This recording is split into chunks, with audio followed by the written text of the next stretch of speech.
Hello and welcome to Simply Gregster EV. Today we have a 2024 Lexus RZ450e Direct 4. That was a mouthful to say. So come along with us and let's see if this is any good. Lexus's first battery electric vehicle. So here it is, the 2024 RZ450e Direct 4 from Lexus. This is their first battery electric vehicle offering, built on the same underpinnings as the Toyota and the Subaru Solterra, but this has been redefined for Lexus. It's been re-engineered specifically for Lexus. About 308 horsepower, 425 kilometers of range, 150 kilowatt peak direct fast charging. I believe 11 kilowatt onboard charger on this. This one is fairly updated. So far, it looks great. This is Lexus's design cues of probably the last decade.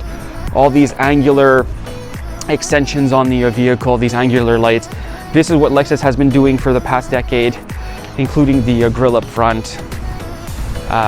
Again, typical Lexus here. Everything looks good. That is a gigantic badge on the car. I don't quite understand why they're naming all these EVs these strange names. Like, what happened to the good old days of like a cool name or just a simple number format? But anyways, riding on a nice big thick sidewall tire. This is the top of the range model, I believe.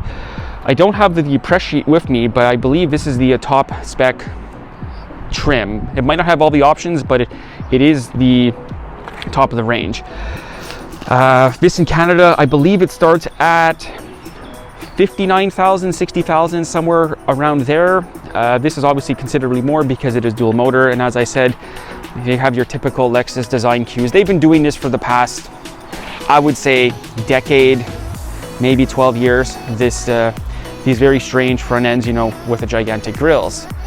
Let's go have a look at the interior, but we'll stop here first. Your charge ports, again, J1772 and CCS. I like that it's on a actual just press knob that you can press it to open. There's no mechanical feature, which is annoying. GM, are you listening? Again, nice big sidewall, big and comfortable. Let's have a look inside. So here we are inside. Don't mind my stuff, you know it's always there. This is typical Lexus here. This seat is fantastic. The quality on this seat is, quite frankly, ridiculously good. It is so comfortable. I've been driving it for a bit now. Extremely comfortable. The door panels are beautiful. This interior, this is what Lexus does. This surpasses anything from BMW and Mercedes at the moment. All very nice, soft touch plastic on the dash. Nice, soft, wrapped steering wheel. I particularly don't like the bezel around the dash, around this cluster here. It's really, you pick up a lot of glare. I really wish they would have inset it or create some sort of hood. It's really, really glary. We'll come around to the back. Again, typical Lexus, everything very high quality. Nothing's really changed in terms of Lexus interior quality and design in that same time period. Everything is absolutely quality on here.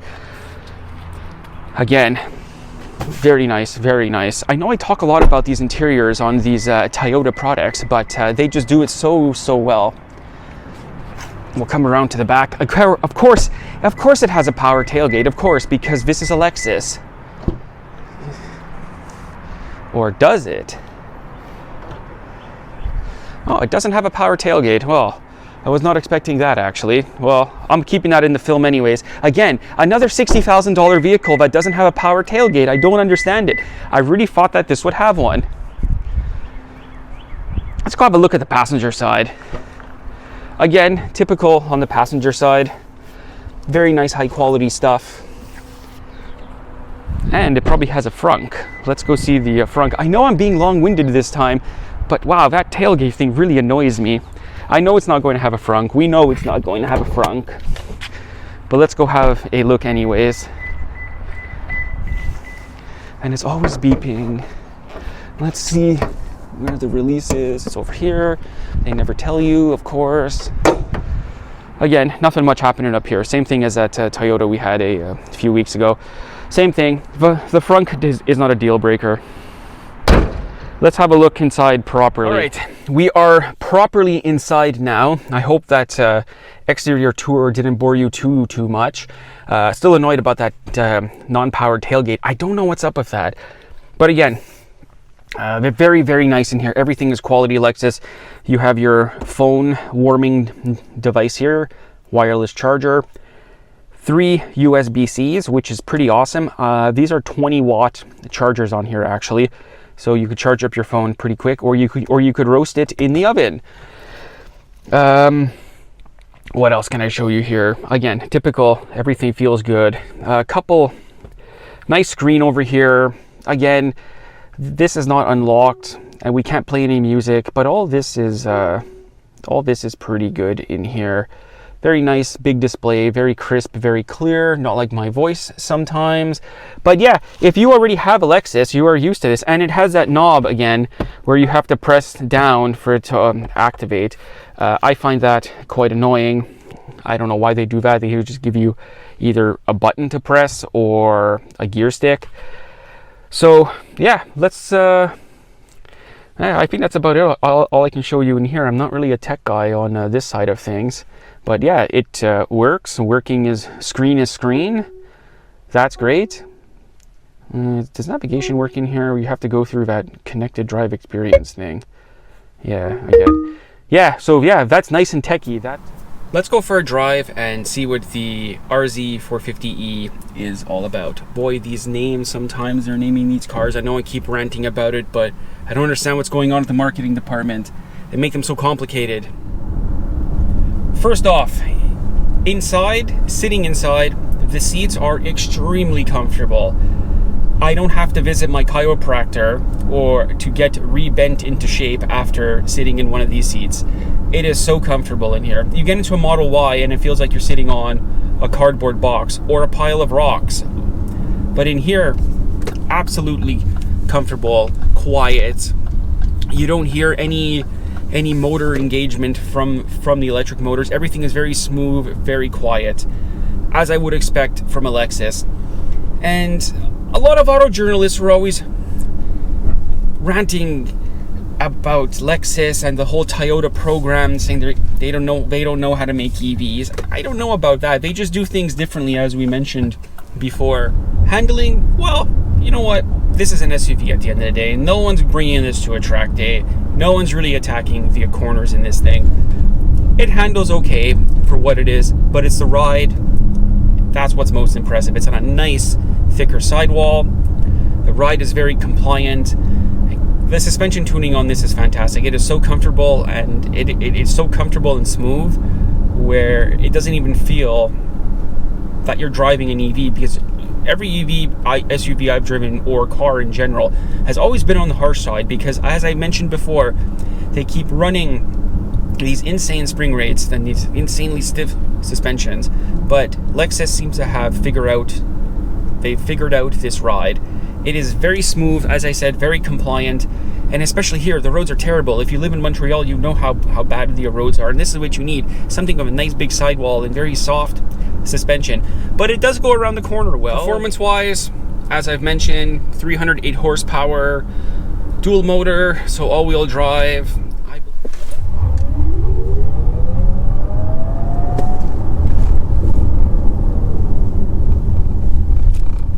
I believe 75 kilowatt hour battery, something around there, 425 kilometers of range, peak charging rates 150 kilowatts. Pretty standard stuff these days, to be honest with you. Nothing, why reinvent the wheel if that's what everybody is doing? That's what I'm seeing, is the specs are pretty much level across the board now in most cases. But yeah, no problem getting on the highway. We've covered the handling side of things, and one thing I do like, I don't think I've mentioned it, is the brake regen. It's quite progressive. Instead of it being the usual EV, you let off the accelerator and the regen kicks in at 1,000,000% and slams you forward into the windscreen. or gets your passenger car sick. This is a very progressive regen. You let off and it very slowly starts to regen. It actually works quite well and it's very comfortable, because in a lot of EVs I've driven, you let off that accelerator, it's like deceleration on when you land on an aircraft carrier and you hit the third wire and you come to a dead stop almost instantly. So I think that was very well engineered on Lexus's part, that gradual smoothness of the well, there it is, the review of the Lexus RZ450e. I have to get that right. I think with EVs, from the beginning, we may have painted ourselves into a corner on this one, and I say that based on the performance aspect. You always see in the reviews like, oh, well, it doesn't have 500 horsepower and accelerate in 3 seconds, and we've covered this before. It's kind of pointless, because the vehicles before didn't have that much power, and all of a sudden you're giving a general public that might not be able to handle that power, you're giving them cheap accessibility to that power. And not just that, it's instant, it's right off the line. So I think we have to step back and say, hey, do you need a 500 horsepower family grocery getter? Yes, some people might say they need that, fine, understandable. But for most people, even myself included, I like performance cars, but I don't really need that power. This is more than adequate. This is 308 horsepower and it goes extremely well. It drives extremely well, it handles well, it's comfortable. And that's the key focus, is I think the comfort, Lexus was able to bring back the comfort to vehicles. Let me get in the sun here, it's a bit bright. They were able to bring back the comfort. You know, a Model Y, yeah, it charges quick, has probably the greatest tech, but it doesn't drive very nice. It doesn't drive nice. It doesn't handle nice. It's choppy. This rides nice. It's comfortable. It's what you want from a luxury brand, and it does it extremely well. And I know some people are going to be saying, well, again, the performance side of things, well, we didn't really have that stuff before and we don't really need it now. So why bother? This is more than fine. Are you really going to need all this ground stomping power constantly? No, absolutely not. And I think that's where the professional auto journalists or YouTubers, they have to put themselves in the shoes of the people buying these cars, where not everyone cares about the greatest charging speed or the latest battery chemistry or what type of motor it is. Is it a permanent magnet motor, or is it this? Is it induction? Is it that? Quite frankly, I've been in the automotive business for almost 20 years already, and most people don't even know where to fill up washer fluid. Do you think they really care? Do you think they honestly care about what battery chemistry their car has? Absolutely not.